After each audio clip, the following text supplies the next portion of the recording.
ایک اہم مسئلے کی طرف آپ کی توجہ کروانی ہے، وہ یہ ہے کہ سورہ الحمد کے بعد آمین کہنے سے نماز باطل ہو جاتی ہے۔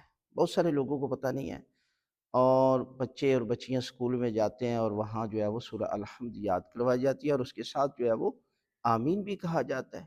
ہر بچہ جو ہے وہ یاد بھی کرتا ہے اور آمین بھی کہہ دیتا ہے۔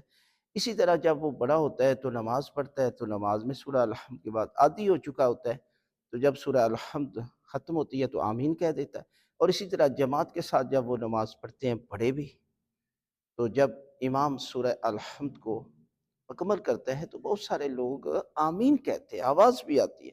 لہذا جو لوگ یہ کرتے ہیں ان کی نماز باطل ہے، اور ان کو سمجھائیں کہ اس طرح کرنے سے نماز جو ہے وہ باطل ہو جاتی ہے۔ 12 چیزیں جن کی وجہ سے نماز باطل ہو جاتی ہے، آپ ان کو یاد بھی کریں، اور ان میں سے ایک یہ بھی ہے۔ لہذا ویڈیو کو زیادہ سے زیادہ لائک اور شیئر کریں، تاکہ کوئی بندہ اگر ایسا کر رہا ہے اسے علم ہو جائے کہ ایسا کرنے سے نماز جو ہے وہ باطل ہو جاتی ہے۔ آپ جب الحمد کو مکمل کرتے ہیں تو آپ الحمدللہ کہا کریں کہ پروردگار کا شکر ہے، خالق کائنات کا شکر ہے کہ ہمارے دل میں ان کی محبت کو رکھا ہے کہ جن پر پروردگار کا انعام نازل ہوا ہے۔ ہمیں تو شکر ہے، ہم تو پروردگار کا شکر ادا کرتے ہیں۔